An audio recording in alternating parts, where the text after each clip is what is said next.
കേന്ദ്ര സർക്കാർ നിരോധിച്ച സിനിമകളെ ഏറ്റെടുത്ത് IFFK. കേന്ദ്രം ആദ്യം നിരോധനം ഏർപ്പെടുത്തുകയും പിന്നീട് അനുമതി നൽകുകയും ചെയ്ത സിനിമകൾ ഇന്ന് പ്രദർശനത്തിനെത്തി. കേന്ദ്ര സർക്കാരിന്റെ നിരോധനം ഏർപ്പെടുത്തൽ അപക്വമാണെന്ന് മേളയിലെത്തിയ ഡെലിഗേറ്റുകൾ പറഞ്ഞു.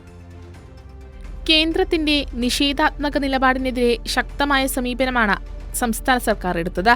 മേളയിൽ പ്രദർശന വിലക്കുള്ള സിനിമകൾ പ്രദർശിപ്പിക്കുമെന്ന് കഴിഞ്ഞ ദിവസം മുഖ്യമന്ത്രി തന്നെ വ്യക്തമാക്കുകയും ചെയ്തിരുന്നു. പിന്നാലെയാണ് ഇന്ന് സിനിമകൾ തിയേറ്ററുകളിലെത്തിയത്. ഹിന്ദി ചിത്രം ഫ്ലെയിംസ്, ലോക സിനിമാ വിഭാഗത്തിലെ ചിത്രം യെസ്, പലസ്തീൻ ജനതയുടെ ജീവിതം പറയുന്ന once upon a time in Gaza, ഇത്തവണത്തെ ലൈഫ് ടൈം അച്ചീവ്മെന്റ് അവാർഡ് ജേതാവ് അബ്ദുറഹ്മാൻ സിസാക്കോവിന്റെ Timbuktu, eagles of the republic തുടങ്ങിയ ചിത്രങ്ങളാണ് IFFKയിൽ ഇന്ന് പ്രദർശനത്തിനെത്തിയത്.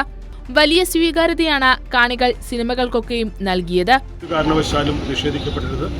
നല്ല സിനിമകൾ, ലോക സിനിമകൾ, പ്രത്യേകിച്ച് ക്ലാസിക്കൽ സിനിമകൾ കാണിക്കാൻ മനസ്സ് കാണിച്ചത് പോലും യൂട്യൂബിൽ അവൈലബിൾ ആയതുപോലും നിരോധിക്കുന്നു പറഞ്ഞാൽ അത് വളരെ കഷ്ടമാണ്, അത് അപലപനീയമാണ്. പലസ്തീൻ ജനതയ്ക്ക് ഐക്യദാർഢ്യം പ്രഖ്യാപിച്ചുകൊണ്ടുള്ള പലസ്തീൻ പാക്കേജിൽ ഉൾപ്പെട്ട once upon a time in Gaza ഇന്ന് വൈകിട്ടാണ് പ്രദർശിപ്പിക്കുക. കഴിഞ്ഞ ദിവസം ഈഗിൾസ് ഓഫ് റിപ്പബ്ലിക്കിന് കേന്ദ്ര IB മന്ത്രാലയം പ്രദർശനാനുമതി നൽകിയിരുന്നു. കൈരളി ന്യൂസ്, തിരുവനന്തപുരം.